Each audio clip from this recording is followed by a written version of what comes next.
जय हिंद। मैं कपिल श्रीवास्तव आप सभी लोगों का एक बार फिर से स्वागत करता हूं। जैसे कि आपको पता है कि आज हमें कामायनी पढ़ना है।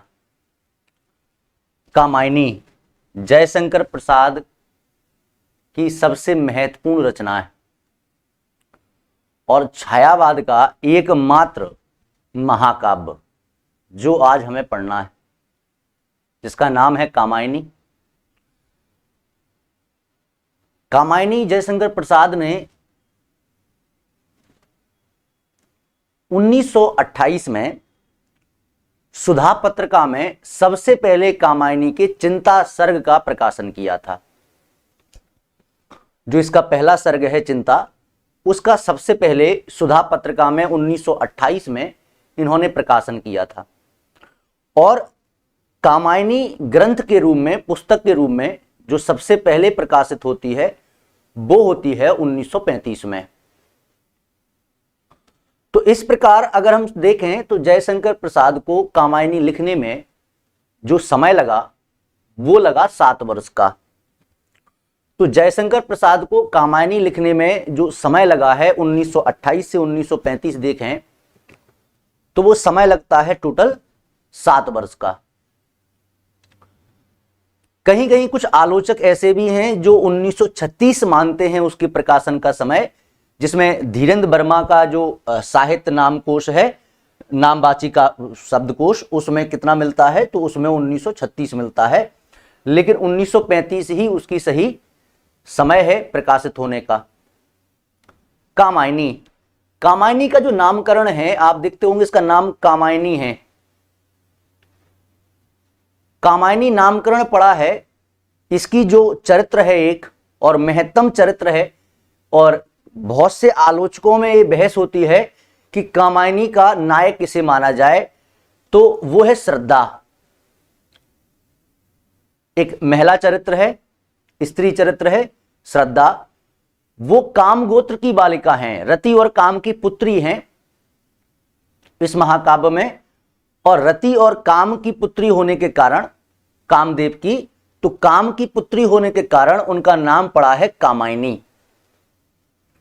तो इस महाकाव्य का जो नामकरण किया गया वो स्त्री चरित्र के नाम के आधार पर किया गया है।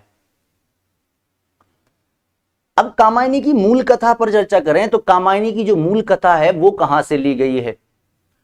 कामायनी की मूल कथा ली गई है सतपथ ब्राह्मण से। आपसे ऐसा पूछ लिया जाएगा कि कामायनी की जो मूल कथा है वो कहां से ली गई है, तो वो ली गई है सतपथ ब्राह्मण से।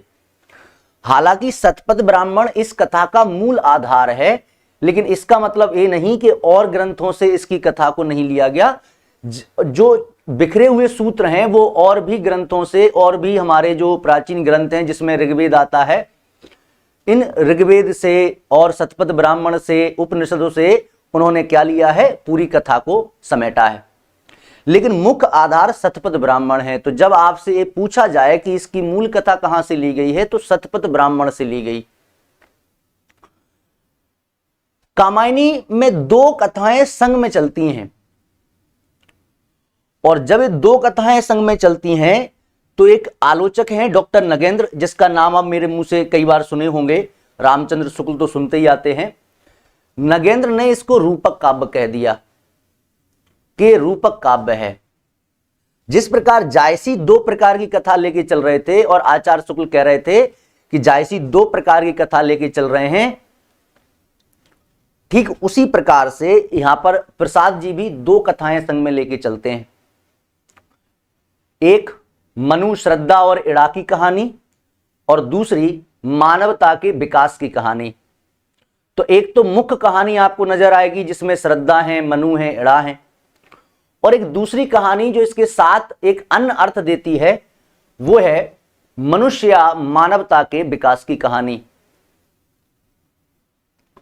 तो मनुष्य का विकास कैसे हुआ और मानवता का विकास कैसे हुआ, ये 2 कहानियों में चलता है कामायनी की पूरी कथा। कामायनी में 15 सर्ग हैं। महाकाव्य है तो सर्ग तो होंगे ही, 15 सर्ग हैं।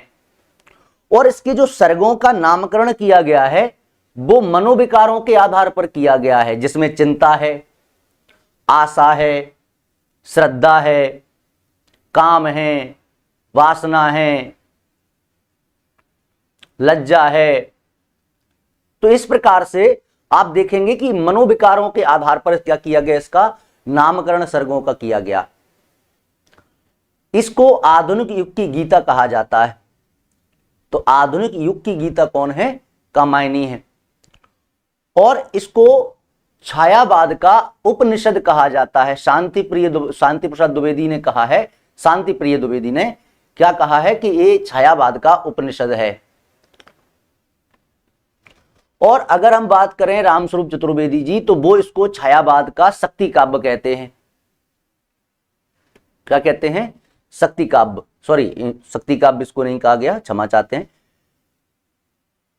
तो महाकाव्य के रूप में सबसे ज्यादा प्रसिद्ध जो आधुनिक काल में महाकाव्य कृति हुई है वो है कामायनी। अब हम कामायनी की कथा पर चर्चा करते हैं। इसकी मूल कथा क्या है? पूरी मूल कथा मैं आपको शुरू से लेकर अंत तक समझा देता हूं, उसके बाद फिर हम फैक्टों पर चर्चा तो हमको करनी है। इसकी मूल कथा प्रारंभ होती है इस सृष्टि के विनाश से। जब इस सृष्टि पर देव निवास करते थे और उनके पास सारे सुख साधन थे, जो स्वर्ग सुख साधन से भरा हुआ था, हर ऐश्वर्य और विलास की सामग्री देवताओं के पास थी, देवता अमर थे, इसलिए मनु ने उनको अमरता के चमकीले पुतले कहा है। इस महाकाव्य में अमरता के चमकीले पुतले, अगर कहीं ये शब्द आ जाए और कहा जाए कि मनु ने किसके लिए यूज किया है, किसके लिए प्रयोग किया है, तो आपको कह देना है कि ये प्रयोग किया गया है देवताओं के लिए। देवता अमर हैं, इसलिए अमरता के चमकीले पुतले हैं। और उनका भोग विलास अत्यधिक बढ़ जाता है, और उस भोग विलास के अत्यधिक बढ़ने के कारण प्रलय आता है। इस प्रलय की घटना भी शतपथ ब्राह्मण में हमको मिलती है कि समय समय पर हमारी पृथ्वी पर क्या आते रहे हैं? प्रलय आते रहे हैं। तो प्रलय आता है, और ऐसा जल प्रलय आता है, ऐसा जल प्रलय आता है कि पूरी पृथ्वी, पूरी सृष्टि जलमग्न हो जाती है। उसमें केवल एक व्यक्ति है, वो है मनु। मनु बच जाते हैं, मनु बच जाते हैं।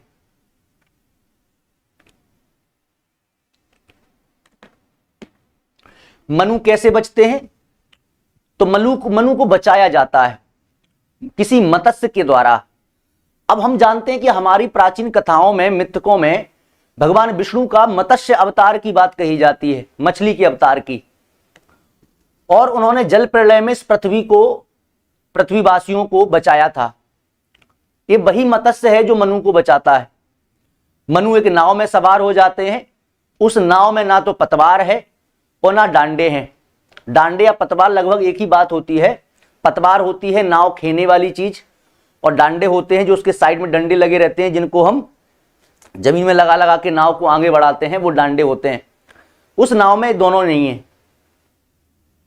जब वो नाव में बैठते हैं तो नाव में बैठते हुए उनकी जो नाव है वो लहरों से ऐसे ऐसे होती है, पता ही नहीं चलता पृथ्वी पर पानी है या हम समुद्र में हैं। लेकिन मत्स्य उसको अपने साथ खींच ले जाता है और हिमालय पर छोड़ देता है, हिमालय के ऊपर। हिमालय चूंकि पानी में डूबा नहीं है, इसलिए जो मनु हैं वो हिमालय पर जाकर विराजमान हो जाते हैं, और वहां से वो पूरी सृष्टि को जलमग्न देख रहे हैं और चिंता आतुर बैठे हुए हैं कि कोई नहीं बचा इस पृथ्वी पर, सब नष्ट हो गया। और उस नाव को उन्होंने कहां बांधा है? महाबट वृक्ष, जो बरगद का वृक्ष है कहां पर? हिमालय पर। उससे उन्होंने नाव को बांध दिया है। और हिमालय पर कौन है उनके सिवा? तो उनके सिवा देवतारू के वृक्ष खड़े हुए हैं केवल, और कोई नहीं है। पूरी सृष्टि जलमग्न है और अकेला व्यक्ति जलमग्न पूरी सृष्टि को देख रहा है, तो चिंता आतुर बैठे हैं। और यही पहला सर्ग है जिसका नाम है चिंता। और चिंता के लिए मनु कई सारे शब्दों का प्रयोग करते हैं। चिंता के लिए कई सारे शब्दों का प्रयोग करते हैं और चिंता का मानवीयकरण कर देते हैं। चिंता के लिए पहली रेखा, विश्व वन व्याली, हे अभाव की चपल बालिका, ललाट की खल रेखा, जल माया की चल रेखा, लघु लहरी, बहरी, सूत्रधारणी, मधुमय अभिशाप, धूमकेतु, सुंदर पाप, बुद्धि, मनीषा, मति, आशा, ये सारे नाम जो हैं वो किसके लिए पुकारे हैं इन्होंने? वो पुकारे हैं चिंता के लिए। अब इसी चिंता में बैठते हैं और फिर देखते हैं कि धीरे धीरे जल स्तर जो है वो घट रहा है। जल स्तर जो पृथ्वी पर था अब वो घटता जा रहा है। इनकी नाव जो है वो अब जमीन पर आती जा रही है और देखते ही देखते सारा जल प्रलय जो है वो समाप्त हो जाता है। लेकिन समाप्त तो हो जाता है जल प्रलय, लेकिन पृथ्वी पर कोई नहीं बचता। ये चिंता आतुर बैठे हैं, इनको अब वैराग्य सूझ रहा है, निष्कर्म हो गए हैं। और जब संकट मनुष्य पर आता है तो सबसे पहले वो भाग्यवादी ही हो जाता है। तो ये भी कह रहे हैं कि क्या मतलब है कर्म का, क्या मतलब है जीवन का। इसी समय श्रद्धा आती है। श्रद्धा काम गोत्र की बालिका हैं और वो अपने घर में बैठी बैठी बोर हो रही थी। बोर जान तो जैसे अपन लोग हो जाते हैं, तो अपने घर में बैठी बैठी बोर हो रही थी। तो उन्होंने सोचा कि चलो हम ललित कलाओं को सीख के आते हैं। तो ललित कलाओं को सीखने के लिए और पृथ्वी भ्रमण के लिए वो वहां से निकलती हैं और वो हिमालय पर आती हैं। हिमालय पर एक व्यक्ति को बैठा देखती हैं और कोई नहीं है, बड़ा उदास, तपस्वी सा, योगी सा। और श्रद्धा सर्ग में इन दोनों में वार्तालाप होता है। श्रद्धा उनसे परिचय पूछती हैं। आपको मैंने एक बार बताया था जब जायसी पढ़ा रहा था कि भारतीय प्रेम जो है वो परिचय से प्रारंभ हो जाता है और पाश्चात्य प्रेम जो है, अभारतीय प्रेम आचार्य शुक्ल जिसे कहते हैं, वो स्वप्न से प्रारंभ हो जाता है, गुण कथन से प्रारंभ हो जाता है। इसलिए जितनी भी सूफी रचनाएं थीं उनमें राजकुमार क्या कर रहे थे, कोई सपना देख रहे थे और सपने में उन्हें कोई नायिका दिखती थी और उनसे उनको प्रेम हो जाता था और फिर बाद में उस नायिका की खोज में अनेक कष्ट सहते थे और बाद में वो नायिका उनको प्राप्त होती थी। आचार्य शुक्ल कहते हैं कि जो ऐसा प्रेम है ये अभारतीय होता है। भारतीय प्रेम सहचर्य से और परिचय से प्रारंभ होता है। यहां भी परिचय होता है। श्रद्धा मनु से पूछती है, कौन हो तपस्वी आप? आपको देखकर ऐसा लग रहा है जैसे समुद्र ने मणि फेंक दी हो किनारों पर। आपके चेहरे पर तेज है, अपार वीर की जो क्रांति है वो आपके चेहरे पर दिखाई दे रही है। आप तपस्वी से कौन हैं? चिंता आतुर बैठे होते हैं मनु, और जब वो एक स्त्री के बड़ी कोमल वाणी अपने कानों में पाते हैं तो वो उनसे कहते हैं कि तुम कौन हो। तो यहां परिचय होता है। यहां मनु के द्वारा श्रद्धा का वर्णन भी किया गया। लंबी काया, उन्मुक्त हृदय, घुंघराले बाल, मेघ, सावक मेघ जैसा वर्णन किया गया श्रद्धा का। और जब उनका परिचय होता है तो मनु अपनी असमर्थता बताता है कि मेरा जीवन पहेली सा है, बड़ा संकटमय है, पृथ्वी पर कोई नहीं बचा है। देवों के अनियंत्रित भोग के कारण पृथ्वी पर विनाश हो गया है।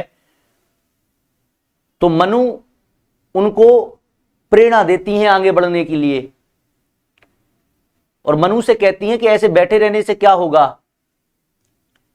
तो मनु कहते हैं मैं करूं भी क्या, निराश रहते हैं मनु। तब श्रद्धा को लगता है कि इस व्यक्ति को आगे बढ़ाने के लिए इसकी निराशा को दूर करना होगा और वो मनु को प्रेरणा निवेदन के माध्यम से अपने आप को, अपनी ममता, अपना प्रेम सब कुछ समर्पित कर देती हैं। उसको वापस भोग में लाने के लिए, वापस प्रवृत्ति में लाने के लिए, निर्वृत्ति से, संन्यास से वापस लौटाने के लिए श्रद्धा अपने आप को समर्पित कर देती हैं और उनके इसी समर्पण से श्रद्धा गर्भवती हो जाती हैं और वो हिमालय पर खुशी खुशी रहते हैं। श्रद्धा को क्या है कि पशु पक्षियों से भी प्रेम होता है, जानवरों से भी प्रेम होता है। तो श्रद्धा का हृदय ऐसा है जो ममता से भरा हुआ है, और उनकी ममता जो है वो सभी प्राणियों पर होती है, और इसके कारण मनु को श्रद्धा से ईर्ष्या होने लगती है। आपको मुंशी प्रेमचंद का एक मैं कथन बताता हूं।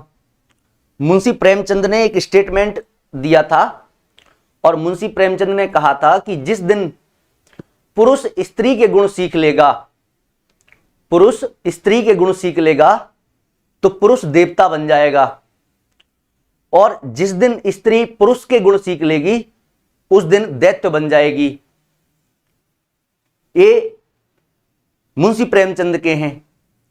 और आज आप ऐसी ही कुछ परिस्थितियां देखते हैं हर जगह न्यूज में कि स्त्री पुरुष के गुण सीख रही है, इसलिए दैत्य बनती जा रही है। और पुरुष जो हैं अगर वो स्त्री के गुण सीख लें तो देवता बन जाते हैं, क्योंकि स्त्री में वो गुण हैं जो देवत्व में होते हैं। उनका हृदय ममता से भरा होता है, तो वो सभी प्राणियों से प्रेम करती हैं। खरगोश है, पशु पक्षी हैं हिमालय पर, उनसे प्रेम करती हैं। पुरुष एकाधिकार चाहता है प्रेम में, ऐसा एकाधिकार चाहता है कि पुरुष को लगता है कि मेरे सिवाय किसी को भी प्रेम ना करे, चाहे प्रेम का कोई भी रूप हो, तो उन्हें ईर्ष्या होने लगती है। इसी समय श्रद्धा को संतान की प्राप्ति होती है, और संतान के रूप में जो पुत्र पैदा होता है मानव, उसका नाम मानव ही रखा गया, और यही मनुष्य का जन्म माना जाता है। यहीं से मनुष्य का विकास होगा। लेकिन अब क्या है कि अब जो मनु हैं उनके अंदर भोग प्रवृत्ति जाग गई है, अच्छी खासी जागी है। अब वो अधिकार चाहते हैं पृथ्वी पर, श्रद्धा पर एकाधिकार, और श्रद्धा तो उन्मुक्त प्रेम करती है पशु पक्षियों से। उसी समय मनु को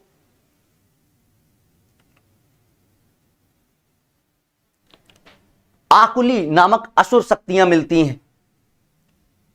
असुर शक्ति जो राक्षस हैं, जो मनु को यज्ञ करने के लिए प्रेरित करते हैं और यज्ञ में बलि देने के लिए प्रेरित करते हैं।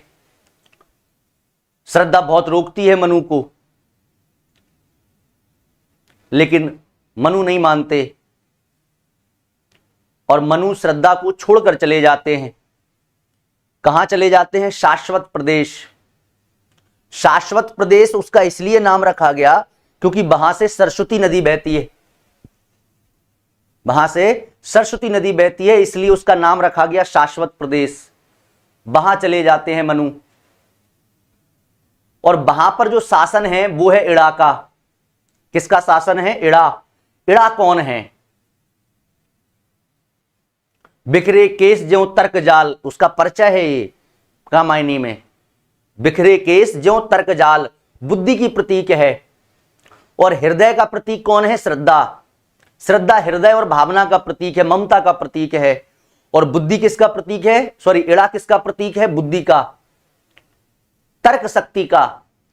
कहने को तो स्त्री है, लेकिन उसमें औरतानी गुण नहीं है। दिनकर जी कह रहे हैं कि श्रद्धा अधिक औरतानी गुण से पूर्ण है, इड़ा नहीं है, इतनी है लेकिन इतनी नहीं है। मनु वहां पहुंचते हैं, इड़ा से परिचय होता है। इड़ा उनको आगे बढ़ने की सीख देती है, लेकिन बुद्धि के पथ पर, विकास के पथ पर। और इड़ा कहती है कि संसाधन बनाओ, संसाधन जुटाओ और सुख पाओ, भौतिक संसाधन। और उसके साथ मिलकर वैज्ञानिकता का विकास होता है, बुद्धि का विकास होता है। वही बुद्धि जो आज आर्टिफिशियल इंटेलिजेंसी में बदल गई है, ऐसी ही बुद्धि का विकास करते हैं वो, वैज्ञानिकता का विकास करते हैं, भौतिक संसाधन जुटाते हैं। लेकिन मनु आकर्षित हो जाते हैं इड़ा की तरफ। जब मनु आकर्षित हो जाते हैं इड़ा की तरफ, तो इड़ा पर भी वो अपना एकाधिकार चाहते हैं। इससे जो प्रजापति हैं, देव हैं, क्योंकि इड़ा कौन है? प्रजापति की पुत्री है, तो वो नाराज हो जाते हैं और मनु को इसका दंड भोगना पड़ता है, और मनु पर प्रजा हमला कर देती है। मनु शाश्वत प्रदेश से भागते हैं, कहीं गुफा में, कहीं डले हुए हैं, छत्रविहत घायल अवस्था में। यहां श्रद्धा हिमालय पर अपने पुत्र का पालन कर रही है अकेले। श्रद्धा को स्वप्न आता है उससे पहले कि मनु की ऐसी स्थिति हो गई है, तो श्रद्धा अपने पुत्र मानव को लेकर कहां जाती है? मनु को ढूंढने, और मनु को ढूंढ लेती है। मनु को जब ढूंढ लेती है, उसके पहले मनु को सब ढूंढ लेती है तो मनु का इलाज करती है औषधि और चीजों से, मनु ठीक हो जाते हैं। लेकिन मनु जैसे हिमालय पर आते तो मनु को पश्चाताप होता है बहुत ज्यादा कि मैंने श्रद्धा के साथ गलत किया, और वो इस पश्चाताप में भाग जाते हैं हिमालय से और गुफा में चले जाते हैं। गुफा में चले जाते हैं, श्रद्धा उनको वापस लाती है, और यहीं पर श्रद्धा और इड़ा के बीच में संवाद होता है। और श्रद्धा उससे कहती है, न पाया न तूने हृदय, इड़ा से, कि तुझमें हृदय नहीं है, तुझमें बुद्धि है केवल हृदय नहीं है, और डांटती हैं। लेकिन तब भी अपने पुत्र मानव को किसको सौंप देती हैं? इड़ा को सौंप देती हैं। वो कहती हैं कि मेरे पुत्र मानव में हृदय भी होना चाहिए, जो मेरे अंग से पैदा हुआ है तो उसमें हृदय भी है। हृदय का मतलब भावनाओं से है, ममता दया से है।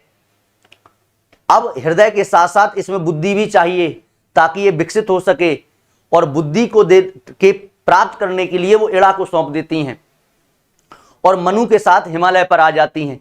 मनु का हृदय परिवर्तन हो जाता है। अब मनु समाज सेवा करेंगे, और यहां आकर मनु सुख दुख से ऊपर उठ जाते हैं। अब उन्हें कोई फर्क नहीं पड़ता जीवन में सुख है कि दुख है, सदैव एक जैसी स्थिति में रहते हैं। और एक जैसी स्थिति में रहकर हिमालय पर क्या करते हैं? ये पशु पक्षियों और प्राणियों की सेवा करते हैं, दोनों पति पत्नी। और मानव का विकास इड़ा कर रही है। तो एक तो यहां मानव का विकास हुआ है, मनुष्य का, हमारा तुम्हारा विकास हुआ है, और दूसरा मानवता का विकास कैसे हुआ ये भी बताया गया कि मानवता में ममता दया पहले आई है, फिर बुद्धि आई है। और यहीं पर आनंद सर्ग आ जाता है जब वो सेवा करते हैं, सदैव आनंद की स्थिति में रहते हैं। और ये अंतिम सर्ग है। एक कथा है संक्षिप्त में कामायनी की। तो कामायनी में यहां दो चीजें चलती हैं, एक मानव का विकास और दूसरा मानवता का विकास। और जयशंकर प्रसाद अपने अमुक में, अपनी भूमिका में भी लिखते हैं कि यदि श्रद्धा और मनु अर्थात मनन के संयोग से ये मानवता का विकास भी अगर है तो बड़ा शालग्य है, इसमें कोई आपत्ति नहीं हो सकती। इसलिए डॉक्टर नगेंद्र ने इसको रूपक काव्य कहा है। रूपक का मतलब होता है जहां प्रतीक व्यवस्था आ जाए, जहां कोई वस्तु किसी और चीज का प्रतीक हो तो वहां पर कौन आ जाता है? रूपक हो जाता है। तो प्रतीक व्यवस्था कल मैंने आपको बताई थी, प्रतीक क्या होता है। तो प्रतीक क्या है? मनु। मनु किस चीज का प्रतीक है? तो मनु प्रतीक है मन का, मन का प्रतीक है। तो मनु को मन माना गया है, इसलिए क्या है? प्रतीक व्यवस्था है। और जहां प्रतीक व्यवस्था आ जाती है वहां पर रूपक काव्य हो जाता है। तो ये रूपक काव्य है। ये संक्षिप्त कथा जो थी वो मैंने आपको बता दी। अब इसका दर्शन समझिए। दर्शन समझिए, दर्शन कौन सा है इसमें। इसके दर्शन का नाम है आनंदवाद। इसके दर्शन का नाम है समरसतावाद। इसके आनंद दर्शन का नाम है कामाद्वैतवाद। इसके दर्शन का नाम है शिवाद्वैतवाद। इसके दर्शन का नाम है प्रतिविज्ञा दर्शन। ये सभी एक ही चीज है जो मैंने आपको बताई हैं। ये सभी क्या हैं? एक ही चीज है, मतलब एक ही दर्शन का नाम है, शैवाद्वैतवाद है।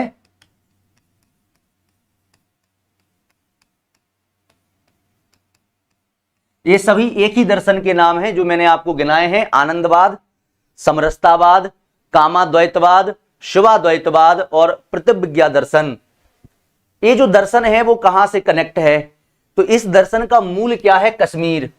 आपको पता है कि कश्मीर में ब्राह्मण निवास करते थे, और कश्मीर के जो ब्राह्मण हैं उनका एक दर्शन हुआ करता था, जिस पर वो जीवन अपना निकालते थे, जिस पर चलते थे। उस दर्शन का नाम था शिवाद्वैतवाद। तो कश्मीरी जो ब्राह्मण हैं उनका दर्शन है ये। चूंकि जयशंकर प्रसाद का जो परिवार है वो शिव को मानने वाले थे, शिव की पूजा करने वाले थे, अर्थात शैव थे, और इसीलिए इनका जो दर्शन है वो शिवाद्वैतवाद है। अब शिवाद्वैतवाद का सीधा सा मतलब है, आप एक तो ये मान लीजिए शिव प्लस अद्वैत,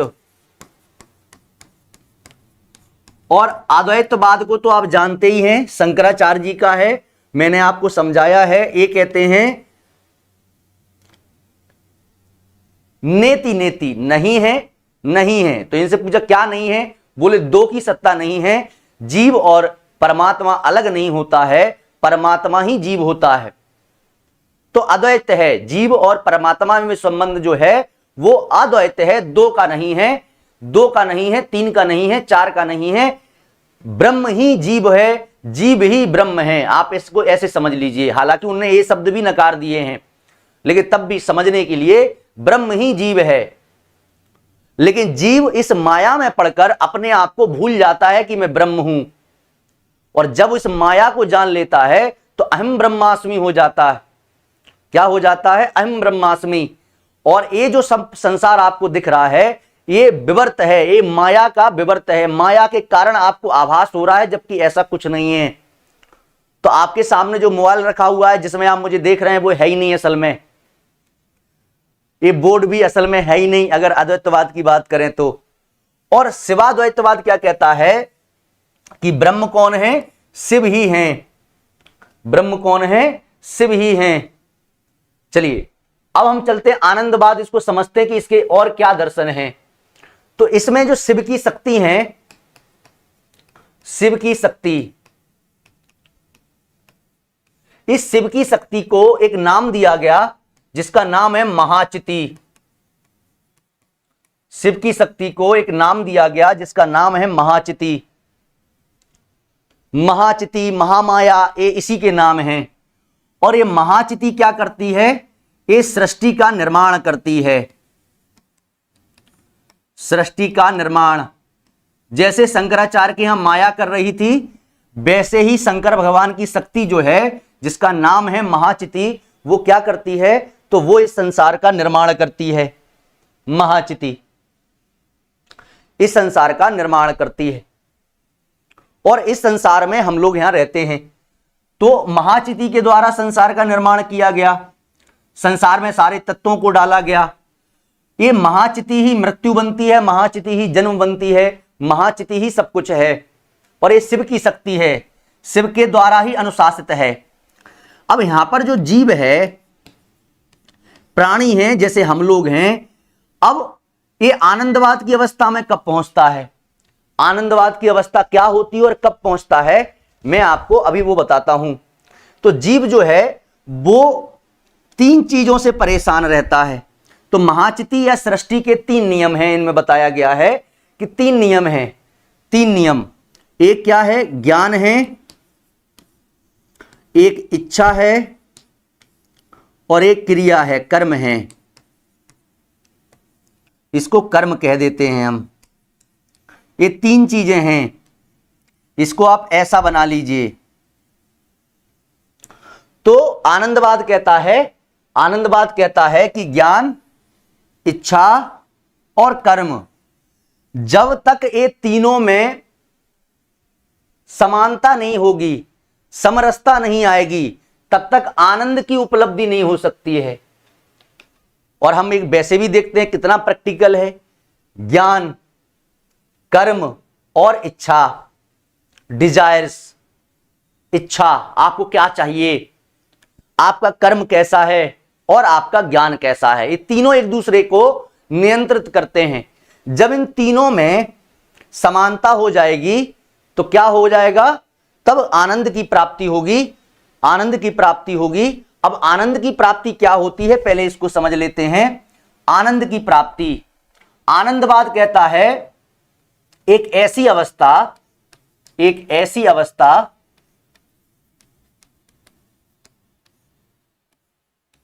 जहां सुख और दुख से ऊपर उठा जाए। मतलब यहां आनंद का मतलब आपका और जो हमारा सुख होता है क्षणिक, उससे नहीं है, इन सब से ऊपर उठ जाए। मतलब अभी क्या होता है, अभी ऐसा होता है कि मान के चलो हमें कोई चीज प्राप्त हो गई, हम खुश हो जाते हैं, हाल का स्टेटस लगा देते हैं और दोस्तों को पार्टी दे देते हैं। क्यों? क्योंकि हमको ऐसी अमुक चीज प्राप्त हो गई है, इसलिए बड़ी पार्टी करेंगे। ये खुश है, ये सुखी, खुश हो जाते हैं हम। अब ऐसे ही जीवन में कोई घटना घट गई हमारे में तो हम दुखी हो जाते हैं, रोते हैं, गाते हैं। इस चीज से ऊपर उठ जाएं, मतलब आपके हृदय में इस संसार के सुख दुख से कोई फर्क ना पड़े। अगर घटना घट गई तब भी शांत हैं, बहुत ज्यादा खुशी कोई चीज प्राप्त हो गई तब भी शांत हैं, कोई फर्क ही नहीं पड़ रहा। हाँ, चीज मिल गई ठीक है, इसमें इतना परेशान होने की क्या बात है। बहुत ज्यादा दुख आ गया, हाँ परेशान होने की क्या बात है, क्योंकि आप सृष्टि को समझ गए, महाचिति को समझ गए, महाकाल को समझ लिया, सब ईश्वर का ही है। और जब इन चीजों से आप ऊपर उठ जाएंगे और सदैव एक जैसी स्थिति में रहेंगे, सब एक जैसी स्थिति में, ना तो आपको इस संसार की कोई भी वस्तु दुख दे पाएगी ना आपको सुख दे पाएगी। इस सम अवस्था में पहुंच जाना, आप हमेशा एक जैसी अवस्था में कि जब आपको कभी दुख होगा ही नहीं, तो इसको कहते हैं आनंदवाद। हमेशा एक रस में बहना, समरसतावाद। सम मतलब समान, रस मतलब होता है फील, भाव, एक फील में रहना, इसको कहते हैं समरसतावाद। जब आप इस अवस्था में पहुंच जाएंगे तो आप कभी दुखी नहीं होंगे, हमेशा एक जैसी आनंद की अवस्था में, और ईश्वर इसी आनंद की अवस्था में रहता है। तो शिव का अद्वैत क्या है? इसी आनंद की अवस्था को प्राप्त करना है। जब आप आनंद की अवस्था को प्राप्त कर लेंगे तब आप ब्रह्म बन जाएंगे। क्या बन जाएंगे? ब्रह्म बन जाएंगे। और आनंद प्राप्त करने के लिए आपको ये माया को समझना पड़ेगा कि माया आपको कष्ट दे रही है। अब हम आनंद की अवस्था में कब पहुंचेंगे? जब हम सुख दुख से ऊपर उठ पाएंगे। और सुख दुख किस कारण से होता है? इन तीन चीजों के कारण। जैसे आपको मान के चलो किसी वस्तु का ज्ञान है, किसी वस्तु के बारे में नॉलेज है, ज्ञान है आपको, लेकिन आपका कर्म उसके विपरीत हो रहा है और आपकी इच्छा कुछ और है, तो फिर आपको कष्ट होगा ही होगा। या आपकी इच्छा मान लो किसी चीज को प्राप्त करने की है, लेकिन उस दिशा में आपने कर्म नहीं किया और उसका ज्ञान भी नहीं है आपको, तो आपको वो चीज प्राप्त नहीं होनी है, मतलब कष्ट होना ही होना है। तो इन तीन चीजें हैं जो आपस में जुड़ी हुई हैं। इसको उदाहरण के स्वरूप अपन ऐसा समझ लेते हैं, इसको उदाहरण के स्वरूप समझ लेते हैं अपन। कैसे समझें वो देख लेते हैं।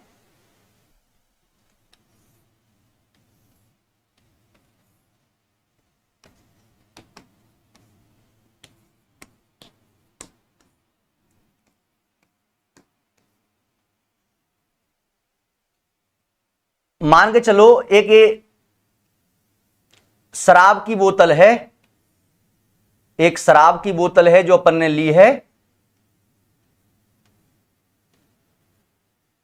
ये तो आदमी जैसा बन गया, चलिए कोई बात नहीं। ये क्या है? शराब, वाइन बोतल है, और इस पर यहां लिखा हुआ है, इस पर यहां लिखा हुआ है मदिरा सेवन स्वास्थ्य के लिए हानिकारक है। अब देखिए हम इन चीज को समझ रहे हैं, और ये है हमारे गोलू। कौन है हमारे? गोलू भाई साहब। गोलू भाई साहब को शराब पीनी है, तो गोलू भाई साहब ने शराब की दुकान पर गए, इन्होंने शराब की बोतल पर लेबल देखा, मदिरा सेवन स्वास्थ्य के लिए हानिकारक है। मतलब इसको ज्ञान हो गया गोलू को। किस चीज की नॉलेज हो गई? किस चीज की नॉलेज हो गई? कि ये हानिकारक है, ये नॉलेज हो गई है। लेकिन उनका जो कर्म है वो इच्छा से संचालित हो रहा है। लेकिन इच्छा तो बहुत है दारू पीने की, इच्छा बहुत है। ज्ञान कह रहा है नहीं पीना है, कर्म नहीं करना है पीने का क्योंकि ये खतरनाक चीज है, लेकिन इच्छा कह रही है नहीं पीना है। और आपने कर्म कर दिया किसका? शराब पीने का। तो बताइए अब आप आनंद की अवस्था में पहुंच पाएंगे क्या? नहीं पहुंच पाएंगे। जैसे आपको पता है कि आपको जेआरएफ निकालना है या एमपी एपी निकालना है, ये हमें पता है, हमें इसका ज्ञान भी है कि हमें निकालना है, क्लास लेनी है, प्रॉपर तैयारी करनी है, इसका ज्ञान भी है, लेकिन आपसे कर्म नहीं हो रहा है। क्यों? क्योंकि इच्छा शक्ति बलवती नहीं हो रही है, इच्छा शक्ति बलवती नहीं हो रही है। तो क्या हम इस लक्ष्य को प्राप्त कर पाएंगे? नहीं कर पाएंगे। जब प्राप्त नहीं कर पाएंगे तो दुख होगा। तो इच्छा, ज्ञान और कर्म, जैसे मान के चलो आपकी इच्छा कोई काम करने की है ही नहीं, लेकिन मजबूरी में वो काम करना पड़ रहा है, तो क्या आपको समरसतावाद मिलेगा? नहीं, दुख मिलेगा। यदि किसी चीज का आपको ज्ञान नहीं है और फिर आपने कर्म कर दिया तो भी आपको क्या मिलेगा? दुख मिलेगा। तो जब इन चीजों में समानता नहीं होगी, तब इन चीजों में समानता नहीं होगी, तब तक हम समरसतावाद की अवस्था में नहीं पहुंच सकते। समानता कैसे होगी? तो आप सबसे पहले ज्ञान प्राप्त कीजिए किसी भी वस्तु के बारे में, उसी ज्ञान के अकॉर्डिंग अपनी इच्छा, डिजायर बनाइए। अब मान के चलो आपको ज्ञान किस बात का है? आपको ज्ञान भारत का भी नहीं है और आपको चाहिए, आपको क्या है? हेलीकॉप्टर। कर्म कुछ करना नहीं है, डिजायर बहुत बड़ी बड़ी है, बेड पे लेटे ऊपर पंखा देख रहे हैं और इच्छा क्या है? इच्छा ये है कि आज हम हेलीकॉप्टर में बैठे हैं, आज हम फलाना कर रहे हैं। ना तो ज्ञान है ना कर्म किया है, इच्छा कर रहे हैं। और यही टेंशन देती हैं चीजें कि हम वहां घूमने नहीं जा पाए। बताओ जीवन का क्या उद्देश्य रहा? अरे भाई घूमने जाना है तो कर्म तो कीजिए, ज्ञान तो प्राप्त कीजिए। तो इच्छाएं ऐसे नहीं पाल लेनी है कि कोई भी इच्छा पाल ली। पहले ज्ञान, और ज्ञान के माध्यम से अपनी इच्छाओं को बनाइए। इच्छाएं ज्ञान से नियंत्रित होनी चाहिए, बिना मतलब की इच्छाएं नहीं होनी चाहिए, ज्ञान से नियंत्रित होनी चाहिए। जब इच्छा ज्ञान से नियंत्रित होगी तो फिर आपके जो कर्म होंगे वो कर्म आपको आनंद प्राप्त करवाएंगे और तभी पहुंचेगा मनुष्य इस दुख सुख से ऊपर आनंदवाद की अवस्था में, समरसतावाद की अवस्था में।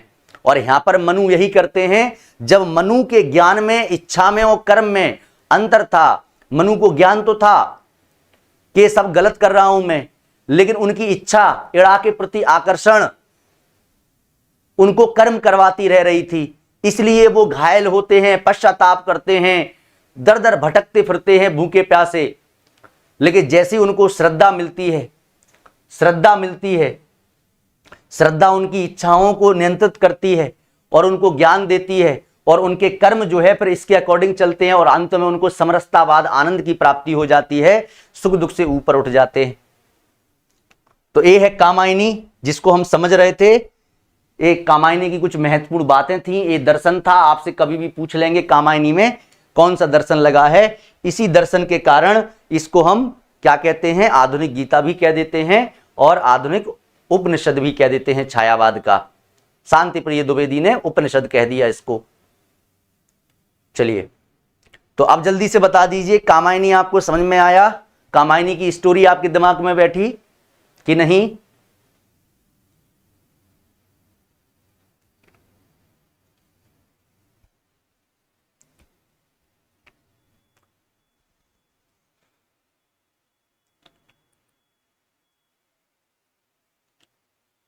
कामायनी समझ में आ गया?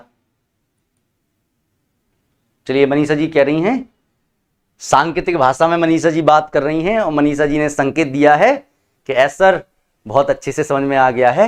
चलिए आगे चलते हैं। अब कामायनी के कुछ फैक्टों पर चर्चा कर लेते हैं, वैसी चर्चा बहुत हो गई। कामायनी, कामायनी जयशंकर प्रसाद, ये जयशंकर प्रसाद का समय लिखा है 1889 से 1937 तक। मात्र 48 वर्ष जीवित रहे हैं, एक्सीडेंट में इनकी मौत हो जाती है। बैद्यनाथ धाम, देवधर, झारखंड। मैंने अभी कहा था कि इनका जो परिवार था वो शैव उपासक था और इनका जो नामकरण किया गया था वो कहां किया गया था? बैद्यनाथ धाम में किया गया था।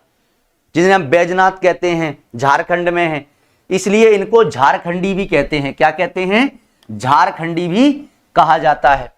और इन्होंने कलाधर नाम से भी कविताएं लिखी हैं। किस नाम से लिखी हैं? कलाधर नाम से। तो आपसे पूछ लिया जाएगा कि भाई कलाधर उपनाम से किसने कविताएं लिखी हैं? तो कलाधर। कलाधर पता है किसका नाम है? कलाधर पता है किसका नाम है? किसको बोलते हैं कलाधर? भाई प्रसाद का मत कह देना, ये तो मैं ही बता रहा हूं। वैसे किसको बोलते हैं कलाधर?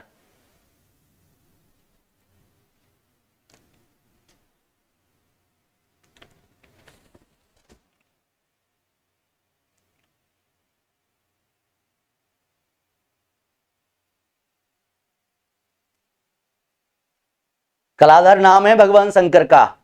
कला किसको बोलते हैं? कला बोलते हैं चंद्रमा को,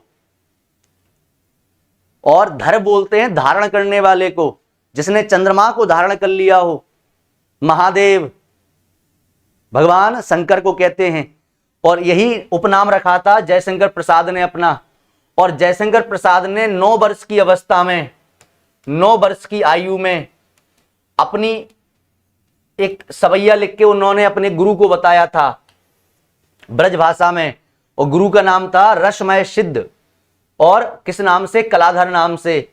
तो बचपन में इन्होंने जो कविताएं की थी, बिल्कुल अनुज जी, भगवान शिव का है, जो बचपन में इनमें इन्होंने कविताएं की थी वो कलाधर नाम से की थी सबसे पहली। और रसमय सिद्ध को एक सवैया लिख के बताया था। इन्होंने प्रारंभ में किस भाषा में लिखा है? ब्रज भाषा में लिखा है, लेकिन बाद में खड़ी बोली में रचना करना प्रारंभ कर दिए थे। चलिए, प्रसाद जी की प्रेरणा से 1909 में इनके भांजे थे अंबिका प्रसाद गुप्त। कौन है? अंबिका प्रसाद गुप्त। तो इनके संयोग से अंबिका प्रसाद गुप्त जी ने इंदु पत्रिका का प्रकाशन किया। और किसने करवाया था? प्रसाद जी ने इंदु पत्रिका का। और यही इंदु पत्रिका जो है प्रसाद जी की रचनाओं को प्रकाशित करती थी। तो प्रसाद जी की अधिकतर रचनाएं किसमें प्रकाशित होती हैं? इंदु पत्रिका में, क्योंकि इंदु पत्रिका इन्हीं की थी, है ना। प्रसाद जी की जो ग्राम कहानी है 1911 में, वो इंदु पत्रिका में ही प्रकाशित हुई थी। इस कहानी को प्रसाद की पहली कहानी कहते हैं। प्रसाद की पहली कहानी कहते हैं। और इनका 1912 में कहानी संग्रह आता है छाया। वो पूरी हिंदी का पहला कहानी संग्रह प्रकाशित होने वाला है। तो इनकी पहली कहानी कौन सी है? ग्राम। पहली कहानी कौन सी है? ग्राम है। छायावादी शैली की प्रथम कविता है प्रथम प्रभात। छायावादी शैली की प्रथम प्रभात इनकी पहली रचना है। ये ब्रज भाषा में थी, ब्रज भाषा में, लेकिन बाद में एक काय में निकाली उन्होंने खड़ी बोली में, इसका अनुवाद करके 1918 के लगभग। फिर ये बाद में खड़ी बोली में भी आई है। इनका प्रथम कहानी संग्रह है छाया 1912। और ये हिंदी का भी प्रथम कहानी संग्रह है। हिंदी का भी प्रथम कहानी संग्रह है।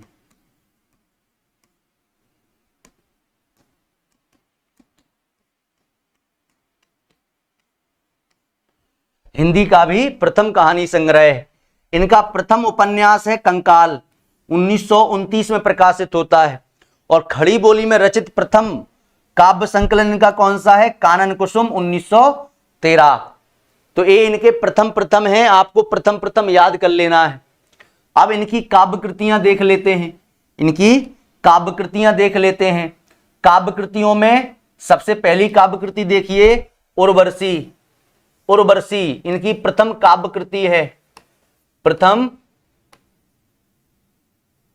काव्य कृति है इनकी, कविता नहीं। कविता तो इनकी प्रथम कौन सी है?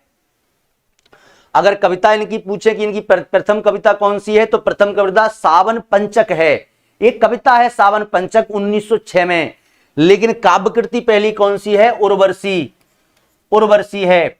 अब मुझे आप तुरंत बता दीजिए कि इनकी काव्य कृति का नाम उर्वशी है, लेकिन उर्वशी नाम से गीति नाट्य किसने लिखा था, जिस पर भारतीय ज्ञानपीठ पुरस्कार दिया गया? तो उर्वशी नाम से गीति नाट्य, उर्वशी नाम से नामक गीति नाट्य किसने लिखा? इस पर ज्ञानपीठ पुरस्कार मिला है।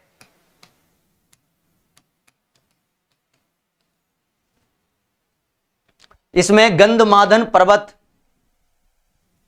और अप्सरा जो थी उर्वशी, उनके माध्यम से काम की बात की गई, काम द्वैतावाद, सॉरी कामवाद जो था उसकी बात की गई है। किसने लिखा है? उर्वशी काव्य कृति किसकी है? जयशंकर प्रसाद की पहली काव्य कृति है 1909 में। और उर्वशी नाम से एक गीति नाट्य लिखा गया है जिसको ज्ञानपीठ पुरस्कार प्राप्त है। ये किसका है? तो आप कहेंगे कि सर ये है दिनकर जी का। किसका है? दिनकर जी का है। और दिनकर जी को इस रचना पर क्या मिला था? इस रचना पर मिला था ज्ञानपीठ पुरस्कार। तो इसको याद रखेंगे। अब चलिए, इनका दूसरा काव्य कृति है प्रेमराज, तीसरी है शोकोच्छ्वास। शोको उच्छ्वास, शोको उच्छ्वास बिल्कुल अनुज जी किसकी है? दिनकर की है। शोको उच्छ्वास 1910 में इनकी काव्य कृति है। लेकिन अगर मैं वहीं कहूं कि उच्छ्वास किसकी है? उच्छ्वास किसकी है? शोकोच्छ्वास तो इनकी है। और उच्छ्वास किसकी है? जल्दी से बता दीजिए, उच्छ्वास किसकी है? तो ये पंत की है। पंत की है उच्छ्वास, याद रखना। और शोको उच्छ्वास किसकी है? तो ये प्रसाद जी की है। कानन कुसुम, कानन कुसुम 1913, कानन कुसुम 1913 प्रथम खड़ी बोली की कविता है। महाराणा का महत्व, इसको याद कर लेना, महाराणा का महत्व। लंबी कविता है इनकी, लंबी कविता है, बड़ी फेमस है, महाराणा का महत्व। मेवाड़ गाथा नाम से आपने एक और पढ़ी थी भारत हिंदू युग में, आपको याद होगी मेवाड़ गाथा, है ना। चलिए, झरना 1918 में, ये इसको छायावाद की प्रयोगशाला का आविष्कार कहा जाता है। प्रयोगशाला का आविष्कार कहा जाता है। और ये बात किसने कही थी? नंद दुलारे वाजपेयी ने। और इसी कृति के कारण 1918 से छायावाद का प्रारंभ मान लेते हैं। झरना के प्रकाशन से ही छायावाद प्रारंभ हो जाता है। लहर, अब यहां लहर देखिए, लहर 1925 में, सॉरी सही है, लहर 1933 में। वन मिलन 1909 में। अयोध्या का उद्धार 1910 में। बब्रू वाहन, ये फेमस कविता है इनकी, काव्य संग्रह है बब्रू वाहन। प्रेम पथिक, प्रेम पथिक इनकी है। और पथिक किसकी है? पथिक किसकी है? तो पथिक है राम नरेश त्रिपाठी की। मैं पढ़ा चुका हूं, मैंने बताया था कि आपको इनका क्रम याद रखना है, एमपी एमएस, एमपी एमएस ऐसे याद रखना था आपको। चलिए, मिलन, पथिक, मानसी और स्वप्न। मिलन, पथिक, मानसी और स्वप्न, ये रामनरेश त्रिपाठी के क्रम था इनका। चलिए, चित्राधार, चित्राधार 1918, ये बहुत पूछा जाता है। आंसू 1925, आंसू 1925, हाँ बिल्कुल। और कामायनी 1935, कामायनी 1935, ये इनके काव्य हैं। और आपको क्रम, सबसे पहले उर्वशी, फिर वनमिलन, प्रेमराज, अयोध्या का उद्धार, शोकोच्छ्वास, बब्रू वाहन, कानन कुसुम, प्रेम पथिक, महाराणा का महत्व, चित्राधार, झरना, आंसू, लहर और कामायनी। तो ज्यादा नहीं तो आप चित्राधार, झरना, आंसू, महाराणा का महत्व, लहर और कामायनी, इनको याद कर लेना कि ये किस क्रम में आएंगे। आगे चलते हैं, कामायनी पर बात करते हैं। कामायनी, इसका प्रकाशन कब होता है? 1935 में। और इसका प्रथम सर्ग जो है चिंता 1928 के अक्टूबर के महीने में सुधा पत्रिका में प्रकाशित हुआ है। ये मैं आपको बता चुका हूं। और 1935 में इस पूरी कृति का प्रकाशन हुआ है। इस कारण से अगर हम देखें तो इनको 7 वर्ष का समय लगा है। कितने वर्ष का? 7 वर्ष का। और इस पर प्रसाद जी को मंगला पारितोषिक पुरस्कार प्राप्त है। तो आपसे पूछ लेंगे कि कामायनी रचना पर प्रसाद जी को कौन सा पुरस्कार प्राप्त हुआ था? तो पारितोषिक पुरस्कार प्राप्त हुआ था। कामायनी छायावाद की अकेली महाकाव्यात्मक सृष्टि है, ये भी मैंने आपको बता दिया। यह प्रसाद की अंतिम और सर्वश्रेष्ठ रचना है, जिसकी प्रेरणा प्रसाद जी को शतपथ ब्राह्मण से मिलती है। ये भी मैं आपको कहानी में अभी सुना चुका हूं। इस कृति का दर्शन कौन सा है? प्रतिविज्ञा दर्शन, समरसतावाद या आनंदवाद या कामाद्वैतवाद या शिवाद्वैतवाद पर आधारित है। इसलिए इसे हिंदी का अन्यतम दार्शनिक महाकाव्य कहा जाता है। ये मैं सब बातें आपको अभी स्टोरी में सुना चुका हूं। अब इसके कुछ नामकरण किए हैं लोगों ने। मुक्तिबोध ने इसको फैंटेसी कहा है। अब मुक्तिबोध को आप जानते हैं कि मुक्तिबोध फैंटेसी का प्रयोग करते हैं, इसलिए इन्होंने इसको भी फैंटेसी कह दिया। तो फैंटेसी नाम से आपको याद हो जाएगा। सुमित्रानंदन पंत ने क्या कहा है इसको? ताजमहल। और प्रभाकर माचवे ने मानवता का उद्घोष, और दिनकर ने दोष रहित दूषण सहित। इन्होंने एक लेख ही लिखा है, ये पूरा निबंध है ना। और हरदेव बहारी ने हिंदी का सर्वोत्तम महाकाव्य, और शांति प्रिय द्विवेदी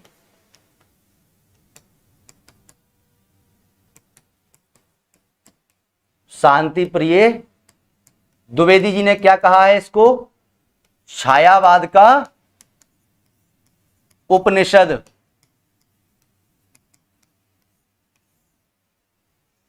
छायावाद का उपनिषद। नगेंद्र क्या कहते हैं इसको? मानवता के विकास का महाकाव्य, है ना, या रूपक काव्य। नगेंद्र क्या कहते हैं?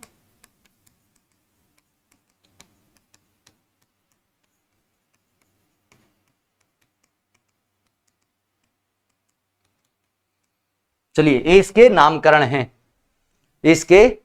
हैं। कामायनी रचना प्रतीकात्मक महाकाव्य है, ये मैं बता चुका हूं। इसमें प्रतीक लगे हुए हैं, और इन प्रतीकों के जो पात्र हैं वो अपन समझ लेते हैं।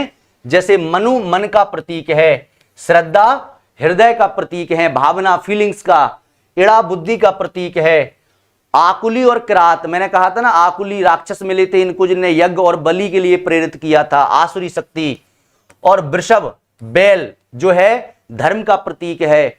अब आप देखेंगे कि बैल किसका वाहन होता है? तो शंकर जी का, नंदी महाराज, है ना। इसीलिए यहां पर वृषभ आया है, क्योंकि शिवाद्वैतवाद लगा हुआ है। मानव, ये मनुष्य है, हम लोग श्रद्धा और मनु का पुत्र, ये मनुष्य का प्रतीक है। शाश्वत प्रदेश, जहां से सरस्वती नदी निकलती है, ये संस्कार का प्रतीक है। और कैलाश मानसरोवर, ये समरसतावाद या आनंद का प्रतीक है। तो इतनी प्रतीक योजना इसमें आपको दिखाई दे रही होगी। तो आज हम बस केवल इतनी ही चर्चा करेंगे। आज पूरी कहानी हो गई है, और कल से हम इसकी व्याख्या प्रारंभ कर देंगे। कल से क्या कर देंगे? व्याख्या प्रारंभ कर देंगे, आलोचकों के कथन पढ़ेंगे। तो आज की कहानी हमें यहीं बंद करनी पड़ेगी, समय का अभाव है। चलिए, क्लास कैसी लगी एक बार और बता दीजिए। अच्छा लगता है, प्रसन्नता होती है, मोटिवेशन मिलता है।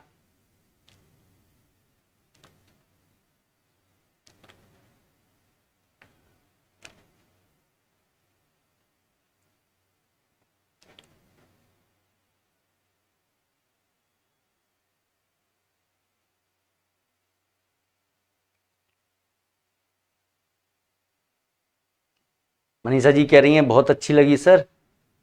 अनुज जी भी कह रहे हैं बहुत मस्त लगी है गुरुदेव। चलिए, बहुत अच्छी बात है। फिर कल और अच्छी क्लास लेंगे अपन, है ना। व्याख्या खंड में आलोचकों के कथन में कल अपन फिर पढ़ेंगे। आज्ञा दीजिए, मिलते हैं शाम को आपसे लाइव क्लास में। धन्यवाद। जय हिंद।